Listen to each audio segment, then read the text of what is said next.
Alright, we are here. This is this week's edition of AEW Reviews on this week's AgostoAllElite podcast. This is AgostoAllElite. Let's review. Let's start with AEW Dark Elevation. Episode 13 of AEW Dark Elevation features Santana Ortiz seeking gold, Evil Uno prepare for a TNT title shot, the beginner Hikaru Shida's quest to rise again.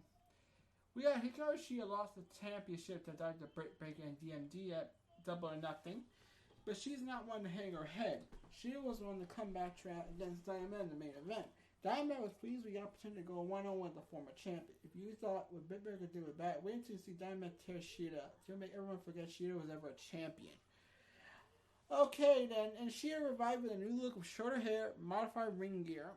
Shida scored a knuckle toss early, followed with a running in the quarter. She hyped up the crowd but allowed Dynamite to recover time.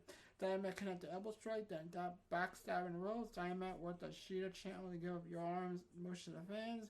Dynamite continued to control the body slam, running deadweight splash. Shida fight back with repeated forearms, blow, and a running knee to Dynamite on the apron. Dynamite reeled the trap Shida for a drop kick and the trio roll at the waist lock counter dance. Shida into gear that Shida exchanged moves, and Shida knocked out Falcon's arrow slam. Dynamite kicked out of the cover. Shida aimed for the time Shida running knee, but Dynamite ducked under cover and roll. Shida escaped, so Dynamite transitioned to DT. Shida refused to lose. She railed with a serious strikes to win with a kind of spinning knee. Step 1 on Shida's comeback is complete. Here's the rest of the results. Like Jade Cargill versus Rachel Channel, Lana Gray, Adrian S. versus Santana Ortiz, Scorpio Sky versus Trevor Reed, Brian Cage, Will Hobb versus Trevor Aeon and Kendall Blake, Danny Limelight versus Evil Uno, Backside L versus Ethan Page, Acclaim versus Reynolds and 5, Queen Anita versus Standler, J.D. Drake, Ryan F. versus Varsity Blondes, Hikaru Shida versus Dynamite. Now, here's the results. Jay Cargill wins, defeated Rachel Shaw. Santana Ortiz defeated Lana Gray and Adrian Nellis. Scorpio Sky defeated Trevor Reed. Brian K. Hobbs squashed some competitors. Dynamite lost to Evil Uno. Ethan Page defeated Mike Sydal. The Acclaim defeated Reynolds in 5. Queen Anita lost to Chris Stanlander. J.D. Drake and Ryan F. lost to Varsity Blondes. And Hikaru Shida got the win. And this was AEW Dark Elevation Reviews. We'll do the Dark in a minute. Alright, let's review AEW Dark. Alright. AEW Dark featured a former NWA champion getting slaughtered by Mohawk Monster, Hardy recruiting more troops, Joey Janela ditching Sonny Kiss again, and a high-octane main event between Matt Sydal and Dante Martin. Dark had a prestigious newcomer in the mix, welcoming Ziggy Dice to the stage. He is a former NWA World Television Champion, known as a Motormouth Sleazebag. Here's a separate promo, takes a man. This is not aired on broadcast, but watch it on Twitter. The Aces Green committee's AEW consists of Lance Archer. See, Jake Roberts was on commentary. Archer brought Dice over his shoulder through the entrance to the tunnel. You just know will end well. Dice did his best to survive. It was only a matter of time for the Mohawk Monster to finish him. A chokeslam and back out did the trick. Archer immediately extended to the back after victory, and he had a murder on the agenda. In the storyline continued for Dynamite, Matt recruited DH to eliminate Christian Cage instead of usual $4,200 rate.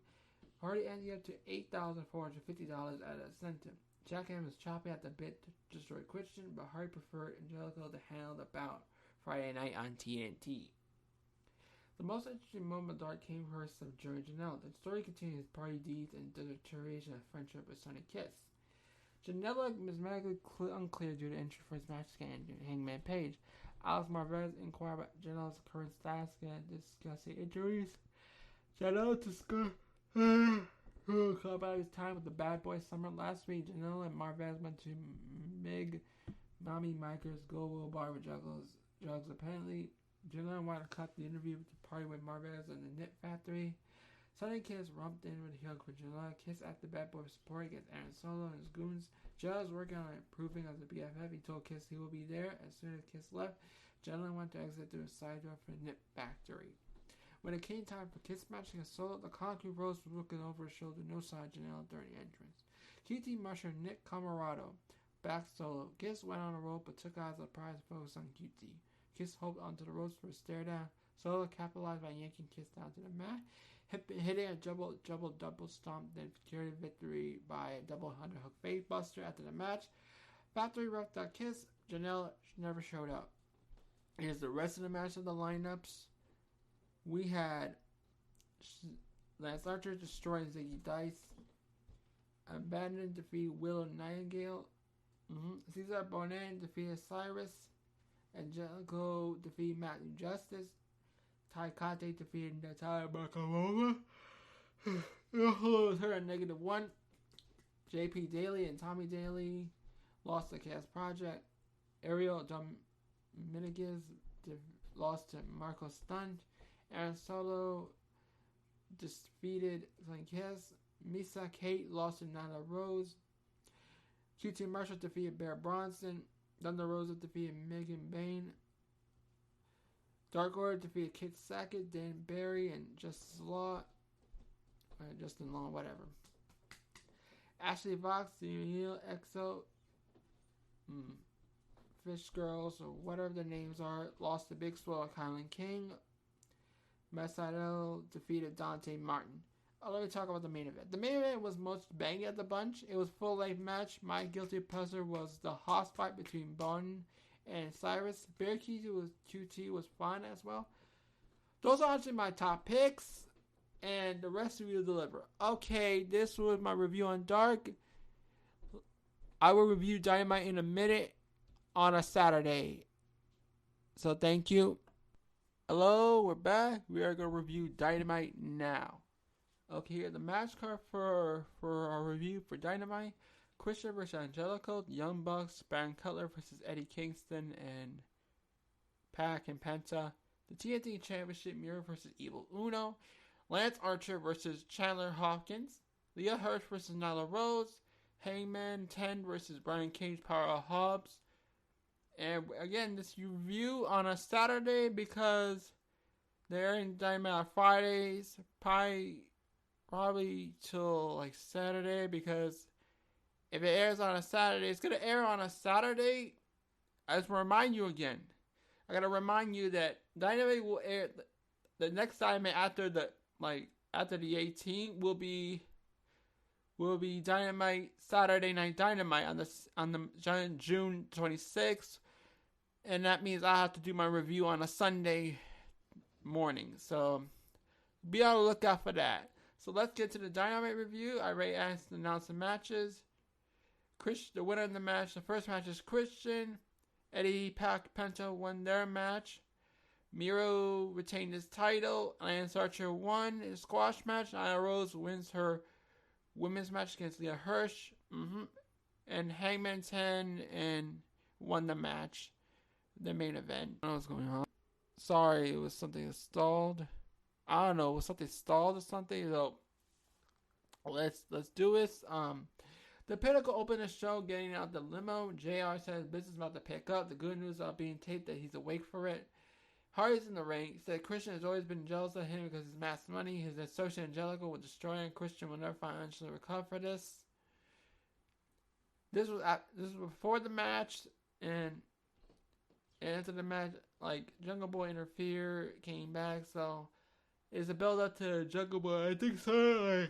A Jungle Boy versus Matt Hardy feud in the future. So I'm looking out for that. Let's have a Codyverse segment. Cody will be teaming with a new wrestler to AEW. Brock Anderson, Arn's son, against QT and Aaron Solo. Tony said, "The boy, it'll be fun seeing Brock Anderson fight with you." Cody said, "Tough being the son of Arn, but Brock can do it." Cody said, "It's tough being beat by Ogogo." QT erupts. Wait, the fuck, I beat you. The middle of the ring by himself. He's lying because he's a heel. QT say he's tired of Codyverse. Asked Brock he wants Pyro too. QT said Cody's neglect was a real cause of the Nightmare War. He says IWC want to hate Cody, but paid customers loving him. He wants a full house when he go back on the road because he wants to literally beat Cody's ass in the South Beach strap match. Cody said, let's do it right now. Rips out the belt off. QT cheap shots on Brock Anderson pummels QT. The ref barrage at the segment. Don says Brandon Cutler will be sentenced to 5,000 squats at dojo for his failures in a triples match. The Good Brothers come out for degeneracy following the match, but Kazarian emerges from the shadows to issue his divine justice. The absolutely fucking murders Brandon Cutler, but who actually never recovered from this. He used to be on a winning streak. This was after the match. Don has prepared a film to illustrate the conspiracy against him. I say provide some pretty compelling footage. It turned out the audio during the match of Don where everyone shouted, "Fuck you, Don," for 10 minutes. The match was doctored by the AEW management. They were actually shouting, "Thank you, Don," the whole time. You have to see it to believe it. Nate Don has been right this whole time. The Pinnacle are here to at last talk about stuff and things. FTR bald, instead of FTP. Yeah. Then they set up this Warlord and Jake Hager match in a cage MMA next week. We got other matches in the future. So, So that was basically, in a nutshell, the segment between the Pinnacle and the Inner Circle. Then we have Uno talk about, says before his match, Brody was just a Zoltan one. He was Uno's friend. He wanted to win for himself. He wants to bring pride and championship back to Dark Order. He wants to make Brody proud. This is before the match, and yeah, it was it. Yeah, that was it for the promo. Tony's in the ring, brings Kenny and Don to the ring. I really miss the Bro Girls right now. He's talking about Don's conspiracy video about Juggle Boy. Don said Juggle Boy overcome 20 dudes. It led to big brawl issues. The Bucks came to rescue the segment ends. Basically, Juggle Boy had the advantage, striking Don Callis and Kenny Omega. Then we had Mark Sterling talking to Jay about market reviews, and I found Jay had a family feed, and they talk about no more feed orders and stuff. Yeah, that's nutshell. Scooby they're here. They talk about Darby had to pick a dumbass, being a partner. No man, like Darby wanted to fight by himself. He had a talk with Sting about fighting by himself next week, so they fist bump. And then, as we already told you, Opio Ethan called him Darby a dumbass for fighting them by himself. So they're known now as the Man of the Year. Yeah. The Wingmen are here. Ryan is offering Orange Cassidy spot in the makeover program and doesn't accept his orange arena clothes. They were rearranging his face. I meant them being called pretty pressure, but Wingman is pretty good. This set up the match between the Wingmans, Cesar Boy versus Orange Cassidy. We got Tony with Britt after Nyla Rose's match. Tony's football healing with Britt. Britt said she was furious with Nyla for the mess of her carnation, but Nyla looked good flipping burgers. Britt said she's getting major corporation endorsements left and right. Nyla has nothing. This whole promo will lead to a Nyla versus Britt match at Saturday Night Dynamite. This is during a match with Ricky Starks trying to help Brian Cage to help his match with Hobbs against Hangman 10. But then Ryan slapped the belt threw the belt out, that slapped the hell out of Ricky Starks when he refused. Basically, Ricky Starks slapped Brian for it, then Brian got upset. Brian got pissed and chased after Ricky and leave the powerhouse alone, and that's how Hangman and 10 got the victory. So this was a whole AEW review. I will see you next Saturday again. So, and I cannot wait for a Wednesday, the last Wednesday of Dynamite on June. I hope, because then we get back to normal, because I'm starting to have enough, and I want to do my reviews on Thursdays. So, see y'all next Saturday, and as usual, this is AgostoAllElite Podcast. We'll see you there.